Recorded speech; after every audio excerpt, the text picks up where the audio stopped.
Well, in a high-stakes operation, US claims it successfully rescued both crew members of an F-15E Strike Eagle that was shot down over southwestern Iran.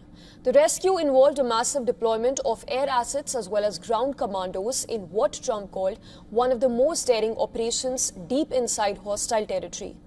Donald Trump even confirmed that pilot is severely injured and that he was rescued from the mountains just as Iranian army personnel were closing in. Our next story takes a closer look at the 36-hour miraculous mission and tells you how it unfolded.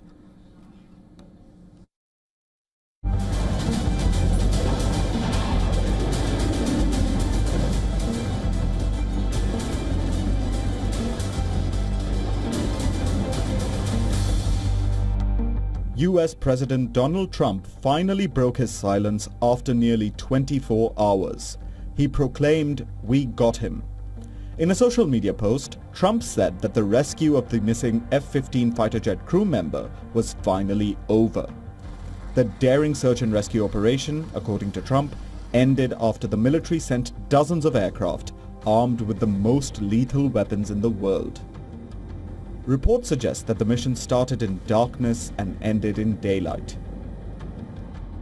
The exact location where the F-15E was reportedly shot down remains unconfirmed, but Iranian state media gave two possible provinces, Kogilyuy and Boyar Ahmad and the Khuzestan province, as the location of the possible hit. The Kogilyuy and Boyar Ahmad region is a mountainous southwestern province, home to over 700,000, including nomads.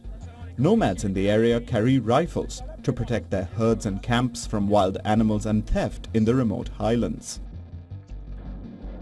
According to reports, the second crew member, a weapons systems officer, hid himself in a mountain crevice and used emergency beacons to guide rescuers.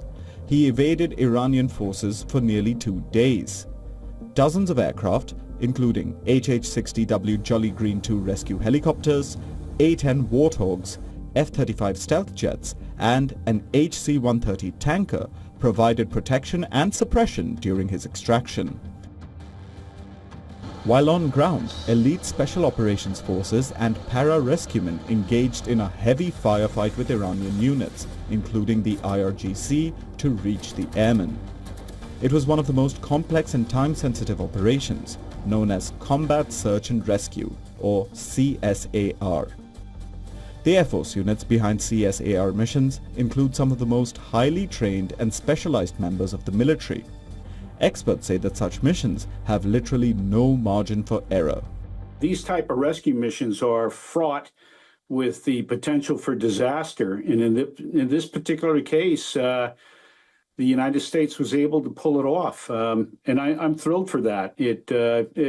I guarantee you, for all the times that we've attempted to do this in the past, particularly in Vietnam, success rates are usually very, very low, but this is something we can celebrate. But this dramatic rescue may not have gone entirely as planned. Soon after Trump's announcement, the IRGC claimed that they shot down 4 US aircraft involved in the operation, and 5 US Forces personnel had been killed. Following prior information and further examinations by experts present at the scene, it was determined that 2 C-130 military aircraft and 2 Black Hawk helicopters of the US Army were destroyed through the fulfillment of promise and help of Almighty God, as well as the sacred wrath of the soldiers of Islam and the powerful armed forces. This action increased the level of repeated failures of the US Army. Multiple reports say that to confuse Iranian search teams, the CIA reportedly spread disinformation suggesting that the airmen had already been extracted. Iranian media reported that Tehran had offered a reward of about $66,000 to capture the missing airmen alive. Iranian authorities so far have not released any statement on the rescue of the second US airman. Bureau Report, WION, World is One.